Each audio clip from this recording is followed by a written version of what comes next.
Bang, salam kenal sebelumnya, salam kenal kembali. Mohon infonya untuk jenis video yang susah monet apa ya?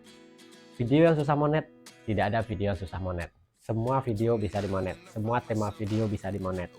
Dan kalau hanya untuk mengejar monet, 1 minggu bisa kok kita monet, 1 bulan bisa kok kita monet. Yang jadi masalah yang harus kita pikirkan setelah monet, apakah video kita itu ditonton oleh orang lain? Apakah video kita itu jangka panjang? Apakah video itu atau materi itu sudah kita kuasai sehingga kedepannya kita bisa membuat video lebih banyak lagi dengan tema yang sama. Nah, itu yang perlu teman-teman pikirkan. Kadang banyak kita sebagai konten kreator terjebak di masalah hal ini ya. Terkadang karena melihat orang konten vlog terlihat penontonnya ramai, kita buat konten vlog juga, tapi ternyata ketika ingin lanjut di konten vlog berikutnya, kita tidak punya waktu, kita tidak punya biaya ya, karena kita tahu sendiri kan kalau untuk ngevlog misalkan wisata segala macam itu kan kita butuh biaya untuk pergi ke tempat wisatanya, dan juga kita butuh waktu luang untuk bisa meluangkan waktu pergi ke tempat wisata tersebut.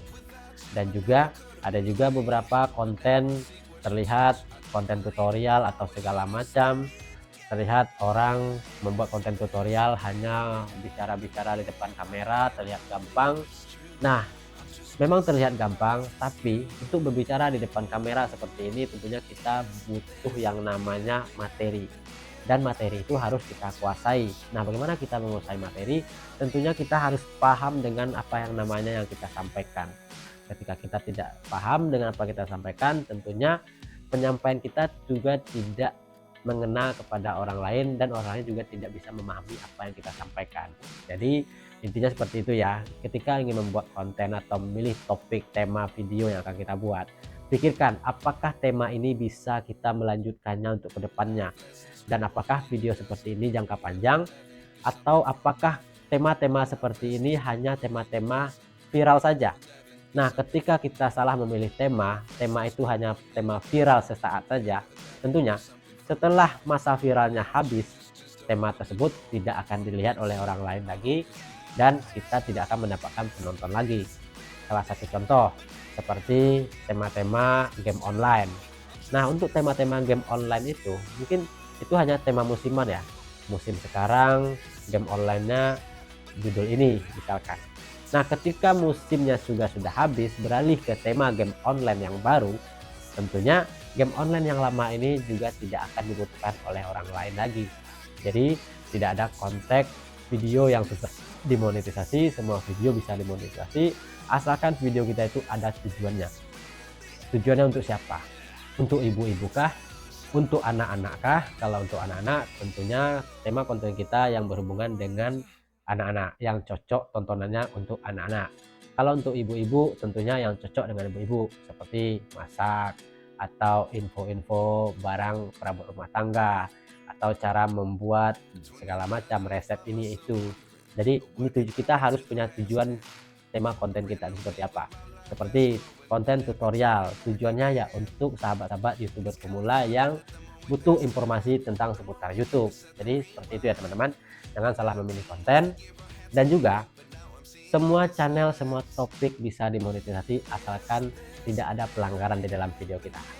Nah, hal yang harus teman-teman hindari supaya channel teman-teman itu tidak ditolak monetisasi, yang pertama, hindari musik-musik memiliki hak cipta.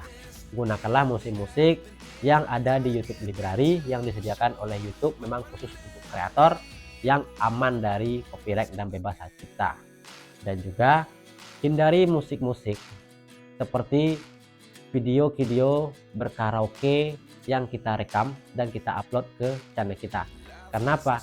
Di samping video itu tidak kita masukkan secara sengaja ke dalam video kita musiknya, tapi musik yang terekam secara tidak sengaja di dalam video kita, musikkan kita berada di tempat hajatan atau tempat konser, atau lagi berkaraoke, atau tempat sengaja kita merekam nada dering orang lain ketika kita lagi merekam sebuah video, lalu ada HP orang lain yang terdengar di samping kita dan itu terekam di dalam video kita, maka itu juga akan terbaca oleh sistem YouTube Dan jika musik itu musik copyright, bukan nada dering ringtone biasa, itu akan terkena pelanggaran privasi juga.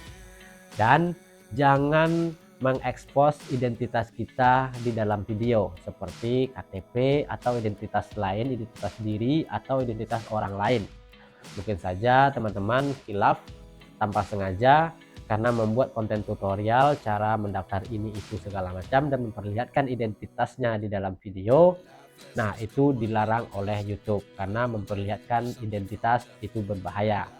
Kalaupun itu dibutuhkan untuk konten teman-teman, silahkan diblurkan bagian identitasnya. Dan jangan mengupload memperlihatkan benda tajam, pisau, parang, dan segala macamnya di dalam sebuah video, karena itu akan terdeteksi konten pelanggar pedoman komunitas YouTube. Itu lebih bahaya lagi. Dan jangan mengupload konten-konten 18 tahun ke atas, konten-konten dewasa, karena itu juga melanggar pedoman komunitas YouTube, karena itu akan berdampak kepada teguran pedoman komunitas YouTube dan itu akan lebih bahaya lagi daripada klaim hak cipta. Oke, nah jadi konten seperti apa yang akan sulit dimonetisasi? Salah satu contoh seperti konten game online. Kenapa game online susah dimonetisasi? Ada beberapa konten game online yang lolos monetisasi, tapi itu cukup berisiko ya.